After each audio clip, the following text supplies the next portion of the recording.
বাংলায় কাটমানি শেষ, কাজ শুরু হয়ে গিয়েছে। পশ্চিমবঙ্গ দিবসের অনুষ্ঠানে তারকেশ্বর থেকে এমনই হুঙ্কার দিলেন প্রধানমন্ত্রী নরেন্দ্র মোদী।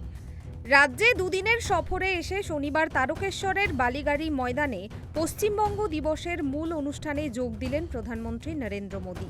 1947 সালের 20শে জুন বঙ্গ বিভাজন ও পশ্চিমবঙ্গ গঠনের ঐতিহাসিক প্রেক্ষাপটকে স্মরণ করে সদ্য গঠিত বিজেপি সরকারের আমলে এবারই প্রথম সরকারিভাবে পালিত হচ্ছে পশ্চিমবঙ্গ দিবস। তারকেশ্বরের সভামঞ্চ থেকেই রাজ্যে বিজেপি সরকার আসার পর দুর্নীতি প্রসঙ্গে কড়া বার্তা দিলেন প্রধানমন্ত্রী।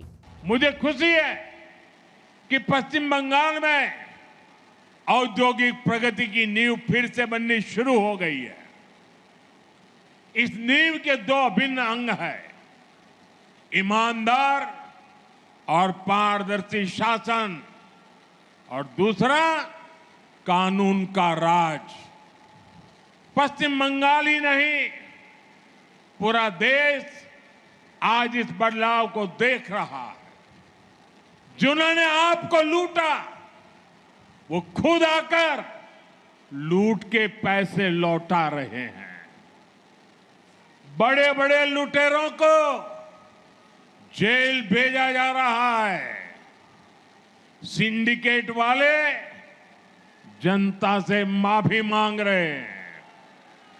टोल नाकों पर अवैध वसूली करने वाले गुंडे नाके छोड़कर भाग गए हैं।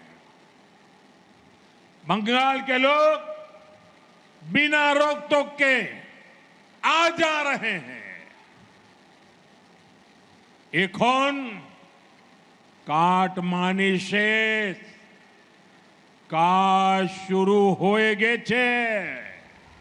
মাত্র 43 দিনের ব্যবধানে দ্বিতীয়বার বাংলার মাটিতে প্রধানমন্ত্রী তারকেশ্বরে পৌঁছে এদিন সভামঞ্চ থেকে রাজ্যবাসীর উদ্দেশ্যে উন্নয়নের একগুচ্ছ প্রতিশ্রুতি দেন তিনি, যার মধ্যে উল্লেখযোগ্য পিএম কিষাণ সম্মান নিধি যোজনার 23তম কিস্তির টাকা সরাসরি কৃষকদের অ্যাকাউন্টে হস্তান্তর এবং একাধিক কৃষি ও পরিকাঠামো প্রকল্পের উদ্বোধন। পাশাপাশি শ্যামাপ্রসাদ মুখোপাধ্যায়ের অবদানের কথাও শ্রদ্ধার সঙ্গে স্মরণ করেন প্রধানমন্ত্রী। সব মিলিয়ে পরিবর্তনের স্বাদে বাংলার উন্নয়নের রূপরেখা টানাই ছিল মোদির এই সফরের মূল লক্ষ্য। ক্যামেরায় সূর্য শঙ্কর অধিকারীর সঙ্গে দেবযানী সরকারের রিপোর্ট, কেটিভি বাংলা।